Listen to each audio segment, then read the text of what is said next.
Carrie, and today we're making split 9 patch. I love this block, but then most people know I like half triangle squares, so anytime I can combine them in a block, it's all good. This is one of the blocks where you're only going to make 4 half triangle squares for each of 2 colors, and then you're going to have a center square. I like the way it kind of looks divided, but it also, to me, spins a little bit. And I'm going to mention that because in just a minute, there's something you need to keep straight. For these, you're going to cut your squares to size. You're going to use a pen to draw a line on the back, stitch scant 1/4 inch on both sides, cut it apart. Rotary cutter works just fine. Close enough is good because you're not have to worry about that your seam allowance is perfect because you've already stitched it.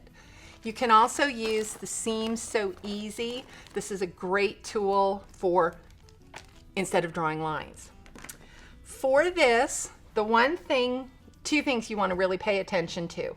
First, pay attention to the pressing, the arrows that are in the pattern. The light half triangle squares, you're going to press the seam to the light fabric so that you have seams abutting where you have junctions. I forgot to do that, so I had to flip some seams as I was stitching. We won't look too closely at the back of Carrie's because I think one of them is actually the dark. The other thing to pay attention when you are actually piecing this block is it is very, very easy to get these 2 half triangle squares turned around.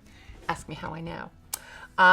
Let's just say I kept a seam ripper handy. That's why there's some threads on here because I had to take it apart once or twice maybe. Anyways, split 9 patch, they're a lot of fun, and actually once you get going on them, you'll intuitively know which pieces get turned which way. Split 9 patch, and it's in pink too. How much do you love that?